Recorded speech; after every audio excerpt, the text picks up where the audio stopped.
Welcome to Busy Bee by Cindy. In this video, I'll show you how to make this paper piece pattern titled Hattie's Heart. The pattern, the instructions, and the cutting templates are available to purchase on my Etsy site, Busy Bee by Cindy, and I'll include the link in the comment section below. Now, I was in the process of creating this heart when a dear friend told me she was going to be a grandma for the first time. Her granddaughter's name is Hattie, as you might have guessed, and this paper piecing block was inspired by Hattie Hart. Let me show you how it's done. Here's an example of what your finished block will look like. You can see there's 2 blocks here. Each of them have 7 pieces of lilac or purple fabric. But the fabric doesn't follow the same pattern. So this piece isn't always going to be here at the bottom of the heart. Over here, it's 1 piece up. This piece, instead of being the 2nd piece up, is the 3rd piece up. This one is the 3rd piece here and the 4th piece up over here. So that's the beauty of cutting your fabric out the way I'll show you. Your squares will all look a little different from each other. Here is the final quilt, and as you can see in each of the heart blocks, each fabric lays in a different position. And if you notice really carefully, the pink blocks are not the exact same pattern. The pink block was probably the 3rd or 4th iteration of this pattern as I was creating it and playing with it. And I decided it needed a little more movement. I wanted a variety of fabric in there, so I came up with the version that you're using today, which happens to be the version that I like best. So that's what you're getting. Here are the supplies you'll need to complete 14 Hattie's Heart blocks. You'll need a 1/4 yard or fat quarters of 7 different fabrics for the heart, 3/4 of a yard or 3 fat quarters of background fabric, flathead quilting pins, cardstock, clothespins, a rotary cutter, a quilt ruler, tracing paper, a 12-inch at a quarter plus ruler. It's available on Amazon. I would highly recommend purchasing one of them. It'll just make it a lot easier for you to do any paper piecing. And then also a glue stick. This is what you'll get when you print out the Hattie's Heart pattern, the paper piecing pattern, the cutting templates, and the sewing instructions. First is a supply list, and all of the supplies listed here will make a total of 14 Hattie's Heart blocks. Instructions for printing on tracing paper. I also have a video on my YouTube channel to show you how to do that. It's going to be a lot easier for you to use this pattern if you print out your cutting templates and your Hattie's Heart paper piecing pattern on tracing paper. You have cutting instructions for the heart pattern pieces and for the background pattern pieces.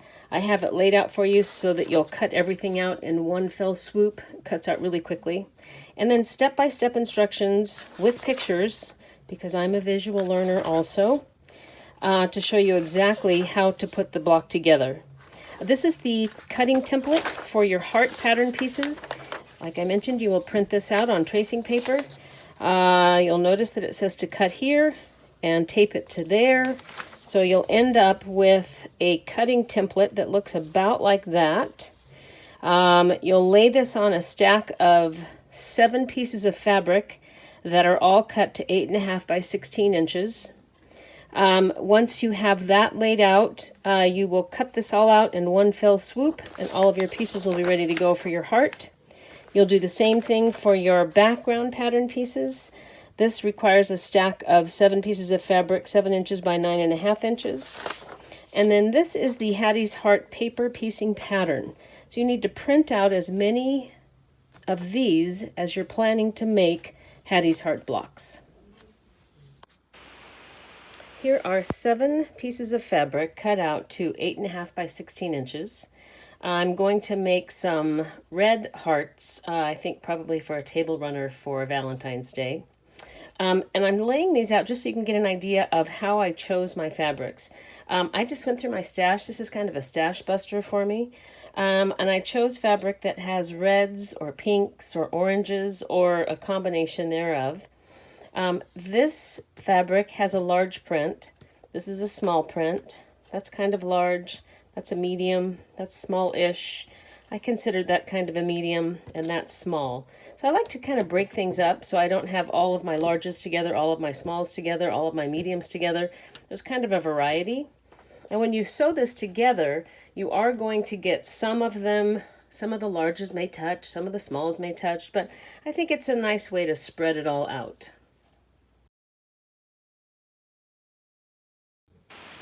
Once you've printed your templates for the heart pattern pieces, you'll have two pieces of paper, and we're going to attach this section to the bottom of this section.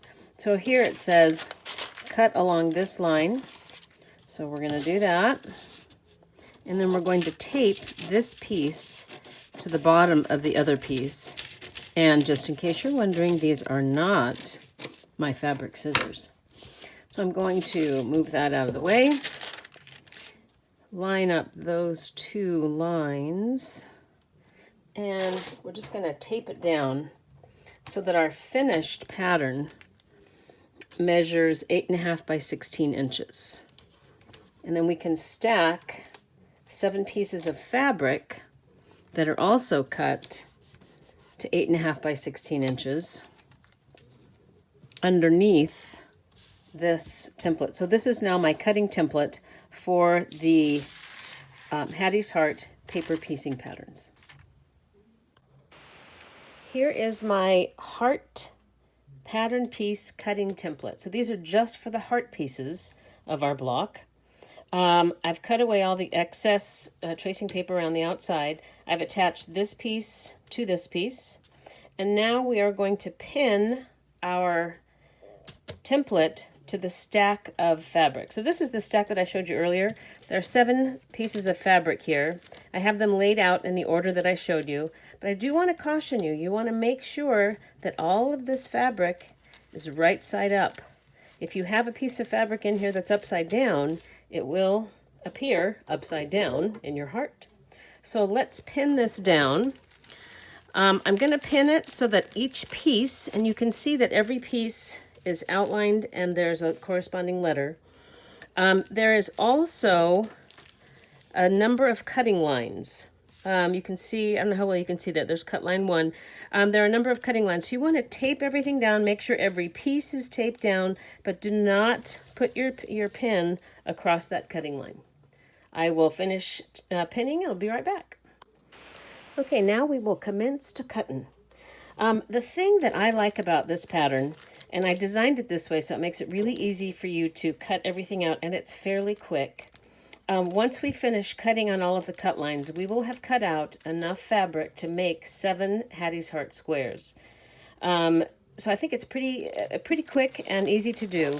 And as you can see, I don't know how well you can see this, it says cut line 1 here, and cut line 2 there, cut line 3 there. So you definitely want to cut this out in order. Always start with cut line 1, then go to cut line 2.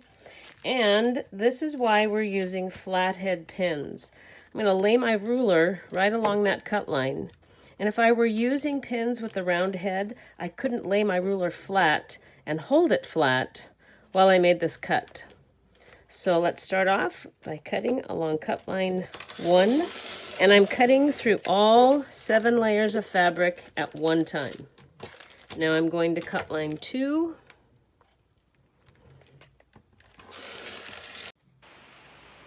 Here's cut line 3. I'm going to go in and I will finish cutting out all of these pieces, but I want to show you something before I do that. See how there's these little dog ears? You want to cut those off. They will just get in your way once we start laying everything out. So cut them off. You can see the, let me get that thing off of there. Sorry, 7 layers of fabric and my little scissors are not happy about that.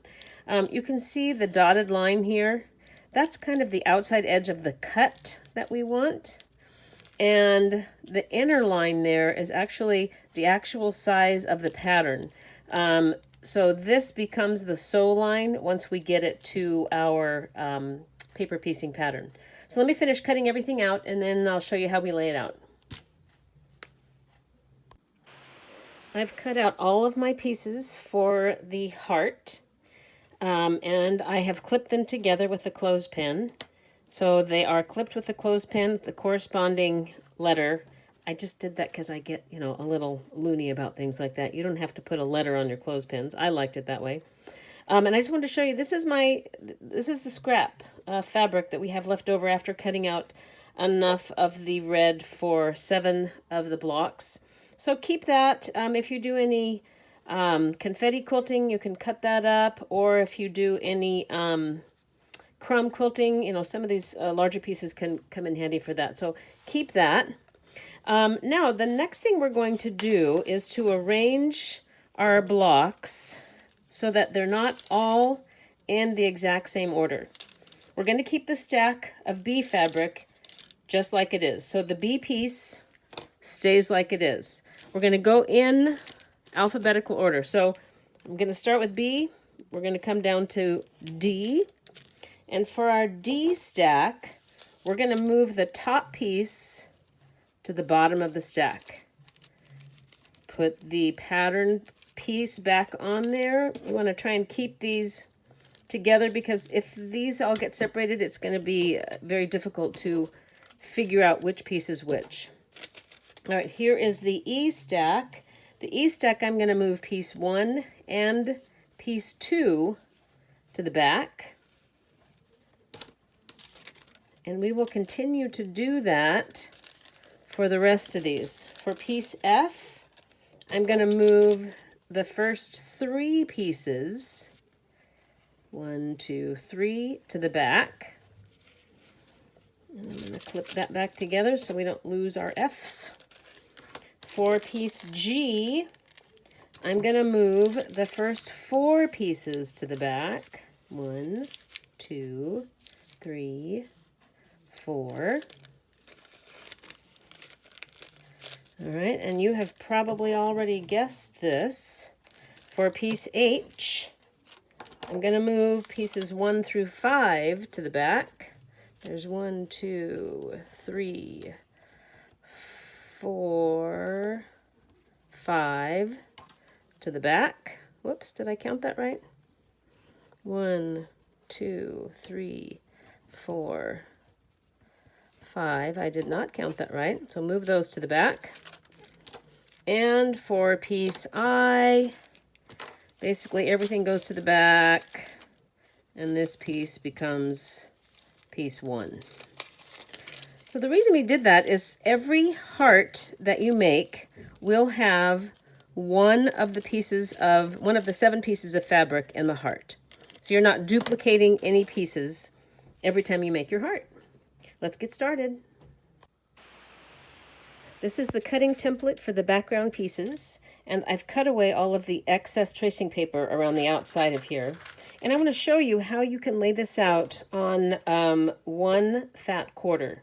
So if you take your fat quarter and fold it in thirds lengthwise, or split it in thirds lengthwise, and then fold that in half, that is the perfect size to fit your cutting template on, and you'll get a total of pieces to make 6 blocks. However, don't cut it like this. You're going to actually cut this into thirds and then cut it in half and then lay all of your fabric facing up, because if some of your fabric is upside down, it'll appear upside down on your block. So cut this into thirds and then cut that in half, stack all of those, and then we'll cut it out. Let me do that and I'll be right back. So here's my stack of the background fabric, and I have a total of 7 pieces of fabric here. You want to do that because you'll have the same amount of background pieces as you'll have heart pieces if you have a stack of 7. So make sure to grab another one, because as I mentioned, that fat quarter only cuts out 6. So grab another piece, and then you can see that I wasn't extremely careful in cutting these out. They're not all exactly the same size. So when I stacked them, I kind of lined up this side and this side. So I have an idea of where the fabric edges are, so that when I put this on here, I can make sure that every single piece has a full 7 layers of fabric underneath. And we're going to do the same thing. I'm going to pin each of these down so that every piece is adhered, or all of the layers are adhered properly together. And then, following the cut lines, I will cut on cut line 1, then cut line 2, there's 3, 4, 5, 6, 7. I'll cut off all of the dog ears, and then we will clip these together with their corresponding clothespin. Let me do that and I'll be right back. As you can see, I'm using the rotary cutter along each cut line. I laid the pattern out in such a way as to cluster as many pieces as possible in a tight space. It's very important that you make these cuts in numerical order. I then went back and clipped off all of the dog ears and extra fabric around the outside of the dotted lines. As you can see, I have all of my pieces cut out. I have them all clipped with a clothespin, and they're laid out kind of in alphabetical order. You can see going around. And you'll notice that the letters are in different orientations, and pretty much that means that's the way it's going to lay on the quilt. So this is piece I. Piece I will lay on the quilt like that. So this is an example. This is the actual paper piecing pattern, and you can see piece I lays this way. A and J did not comply. So the A is turned that way rather than this way, but everything else is pretty much laid out so that the orientation of the letter on the piece tells you how it's going to lay on your pattern. It's time to assemble our pieces. So I've taken one piece out of my piece A stack of my background pieces, and I'm just going to put a tiny bit of glue, and really just a smidge is all you need. Kind of center this. This is the orientation. Center it kind of over that location. And then you're going to turn your paper over. And that is sew line 1. It's kind of backwards. You can't see it as easily from the back as you can the front, but there's sew line 1. So I want to fold the fabric on sew line 1, and I'm going to use my add a quarter ruler. You can see that there's a little notch right here, and there's this tapered edge here. I'm going to lay the tapered edge along sew line 1. I'm going to fold the paper over that tapered edge, making sure it's right along sew line 1, and I'm going to crease it. Whoops, I got it a little too far forward. Let me scooch it just a tad, and I'm going to crease it really well. Then slide your ruler out. Make sure you have a nice crease there. Now with the notched section of the ruler, this section right in here, you're going to slide that notch right up against the fold and cut off that excess fabric. Don't throw that away. Save it for another project. Now come back over to this side. Unfold it so you've got a nice flat pattern to work with. We're going to get one of the B pattern pieces. And double check your orientation. B will go like this. Once you get this out of the, once you get your piece away from your pattern, sometimes it's difficult to figure out, oh gosh, how's that going to go? So I always double check it here before I flip them right sides together. So piece A is the only one that's going to go right side up. All of the other pieces are going to go face down, right sides together. So this is the sew line here. So I'm going to lay piece B right along that edge, and we're going to pin it in place because things move between here and the sewing machine. I want to keep it in the right orientation. And I'm going to take it over to the machine, and I'm going to sew along sew line 1. And I'm going to start about 1/4 of an inch before the line begins, and I will end about 1/4 of an inch after the line ends.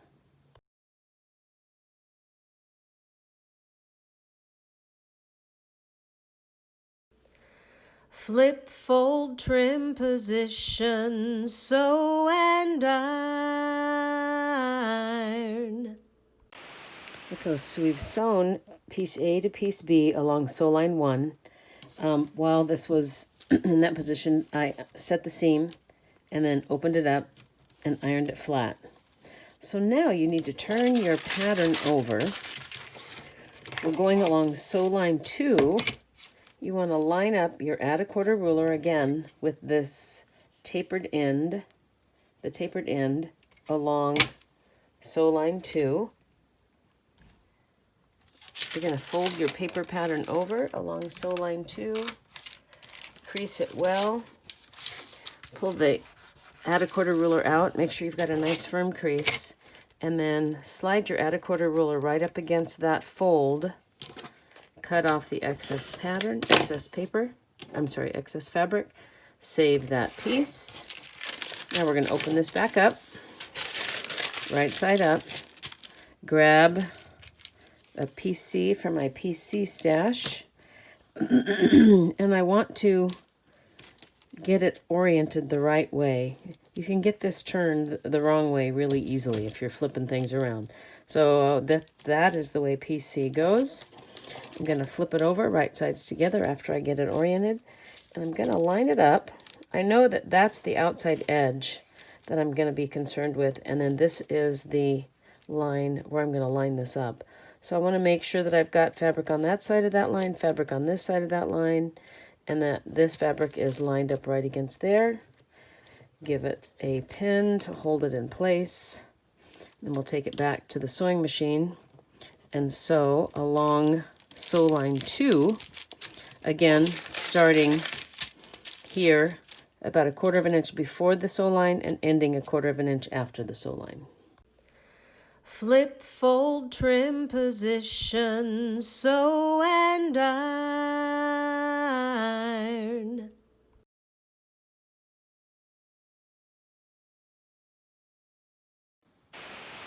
Okay, so we've sewn piece A to piece B at sew line 1, piece B to piece C at sew line 2. So now we're going to sew piece D on at sew line 3. So let's turn this over. First thing you do is fold your paper pattern over at sew line 3. Crease it really well so you have a nice firm crease. Pull that out. Put the notched groove along that fold line and trim away your excess fabric. Now we're going to flip it back to the right side. Grab a stack from my piece D stash, and piece D is oriented like this. So I'm going to flip this over, align my raw edges, making sure I have an equal overhang from the edge of my piece. See where the sew line is there and the sew line is there? You kind of want to make sure to line that up so that it's, in about the center or so. You have a little bit of playroom. Pin it down. We'll take it over to the machine and sew this. Flip, fold, trim, position, sew and iron. Okay, so now we've done piece A, B, C, D. We're going to attach piece E next. But before we sew, we flip, we fold along sew line, what are we at now? Sew line 4. Fold that back. And if you need to loosen the fabric from your pattern, just go ahead and do that. I'm going to give that a nice crease. Take the notched edge of my ruler and lay it right up against that fold. And then trim off the excess fabric. Open it back up. Now we're going to get a piece of my D fabric or E fabric out of my stash.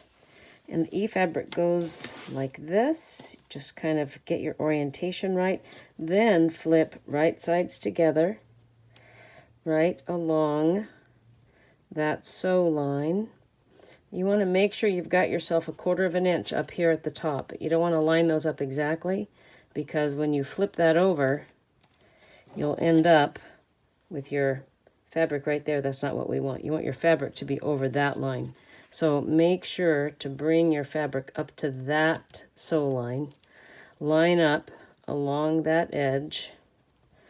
And I'm going to put a couple of pins in here just to hold it in place. I don't want it getting a little wonky on me. So we'll pin there, and I'll pin down here as well.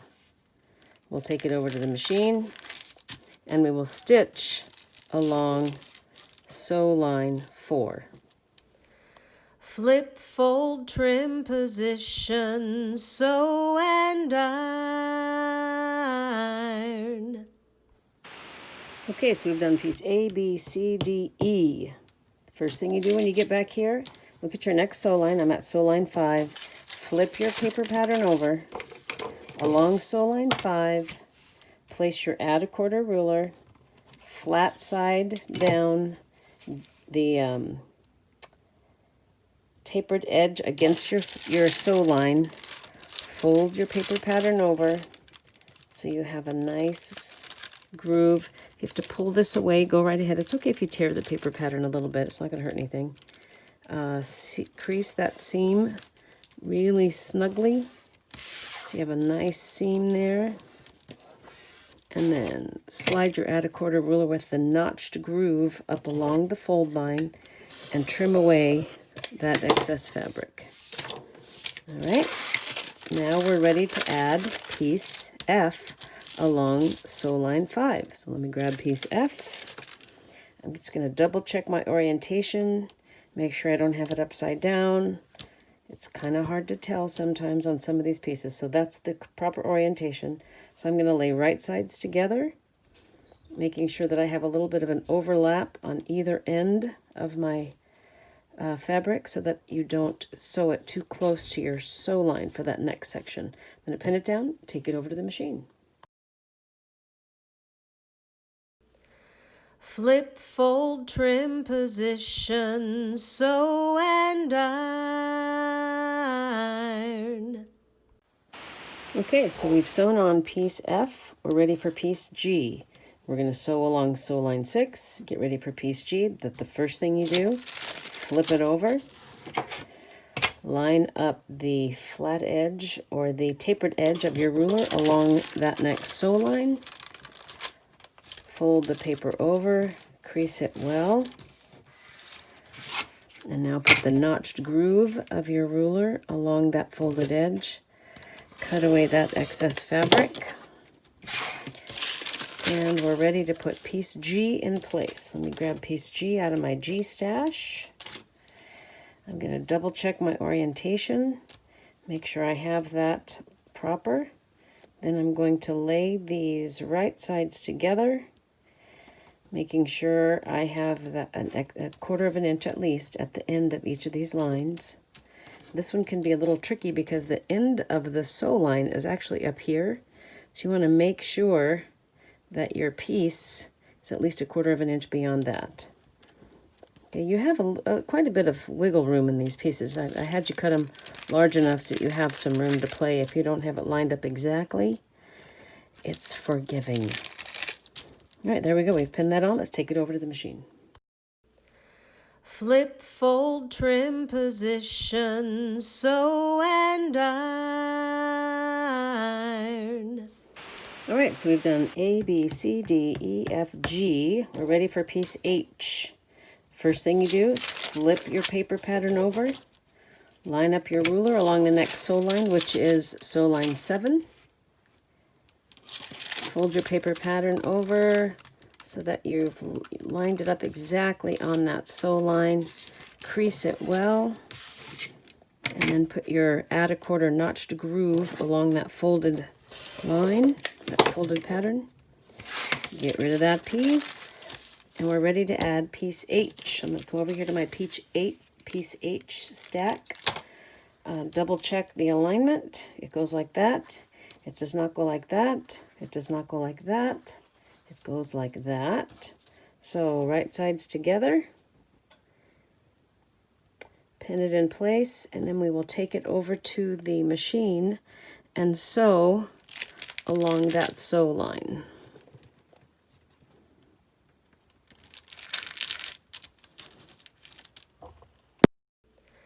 Flip, fold, trim, position, sew and iron. Okay, we've just attached piece H. So now we want to attach piece I. And if you'll notice on the paper pattern, piece I, the I is oriented this way. That's because that's the way the piece is oriented. That's the same with all of the other pieces in this pattern as well. So whichever way the letter is oriented, that is the way the fabric will lie on your paper piecing pattern. Okay, so I'm going to just double check my orientation. Piece I goes right here. Guess what I almost did? And I've done this before, so learn from my mistakes. Because I'm going to do my next sew line here, I have to fold this along sew line 8. And you've got some other pieces that you've already sewn there. Just loosen them, pull them out a little bit. Crease that along that sew line 8. And now with the notched groove, lay that against the fold. Trim away that excess fabric, and now we can attach piece I. So again, I'm going to double check my orientation. Flip this to the back. I want to make sure that I've got that 1/4 inch up above there. And I should have a 1/4 inch down here as well. Yep, that looks good. So I'm going to pin that. We'll take it over to the machine and we will sew down piece I.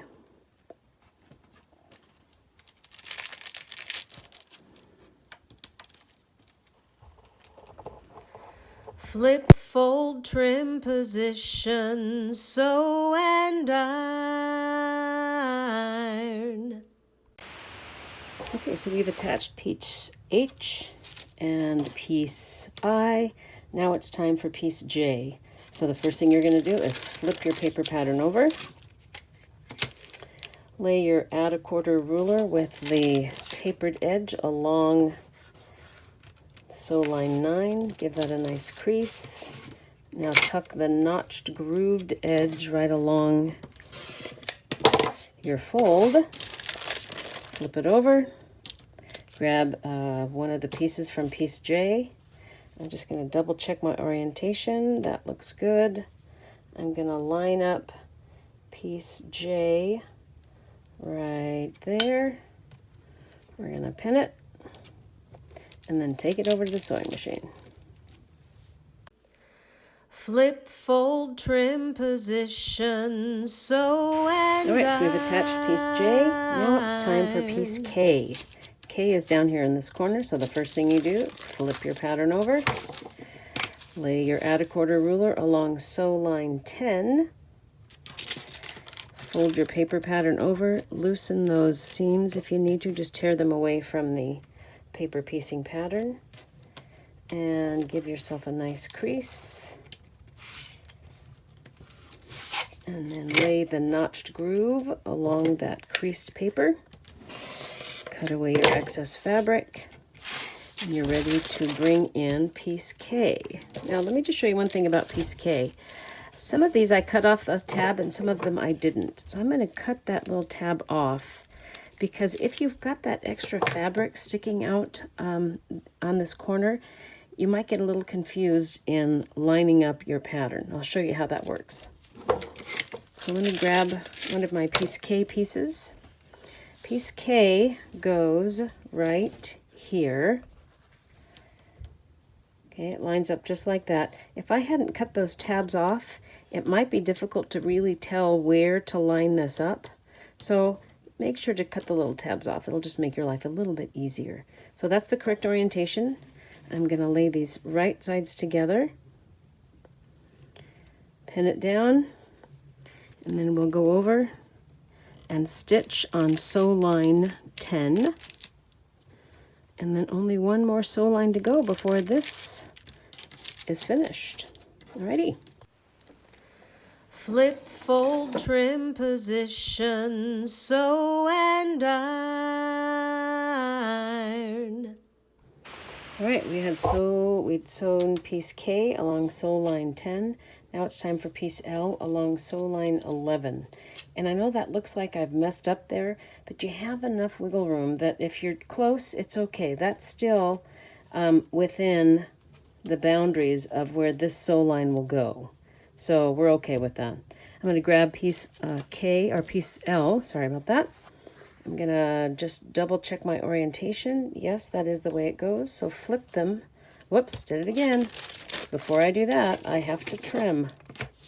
So lay your add a quarter ruler down, fold the paper pattern up, pull it loose from any seams that may have bisected that line.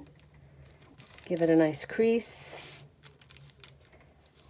Fold it well, and then place your add a quarter ruler right along that fold. Trim it off. And now once we turn this over, you can see that there's going to be a tiny bit of it could have been bigger, but it's still going to work. So I'm not going to worry about it. Right sides together. Pin it in place. Kind of, making sure that I've overlapped from that. That's the sew line around the edge of the entire square. So I'm going to make sure I've got a 1/4 of an inch from that sew line. Let's pin it in place, and we'll take it over to the machine, and our piece is complete. I'll give you a couple of tricks on how to sew it all together as well.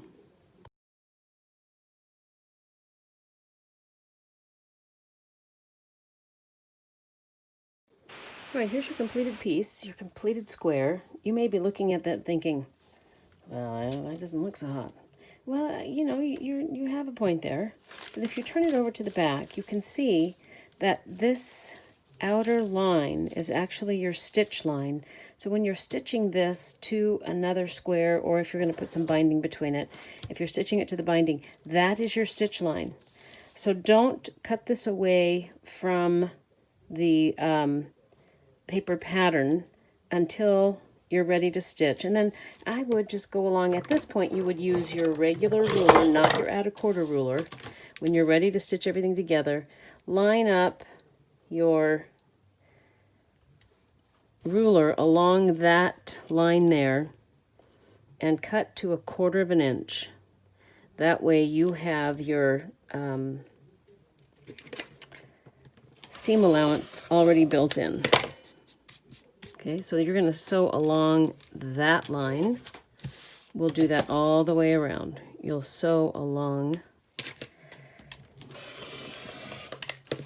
that line. Again, I'm just going to put this along that 1/4 inch. Put the 1/4 inch ruler along the sew line, so I have my seam allowance built in there. And this last one, 1/4 of an inch. Now if you turn it over and look at it, it does look a little bit better.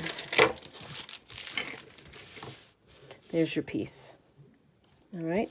Now I have one here that I had sewn before, and I just want to show you a really easy way to remove your paper piecing pattern. Because it's tissue paper, it's really nice and thin. So just kind of hit it with a pin. You see how I've got my pin there? And I'm not trying to push so hard that I'm actually tearing the fabric underneath, but I am tearing the paper. And that allows you to just pick it up and tear it away from that seam. And you just want to pull all of that out. And you might have a few little pieces that are a little bit persnickety and don't want to come out. In that case, again, with your pen, you can just kind of dig them out, flip them up so you can get a hold of them, and then pull them out. Or a pair of tweezers works well for this. So you just want to make sure to get all of those little pieces of paper out of there. If you happen to leave one or two, it's not the end of the world. With repeated washings, those will dissolve. So I don't worry too much about getting every single piece out. I would not remove the paper from the back of your patterns until you've actually finished your quilt top. Until you've sewn all of your squares with all of your bindings. Put that all together and then remove the paper from the back. It just keeps everything stable and it won't shift around as much. All right, good luck.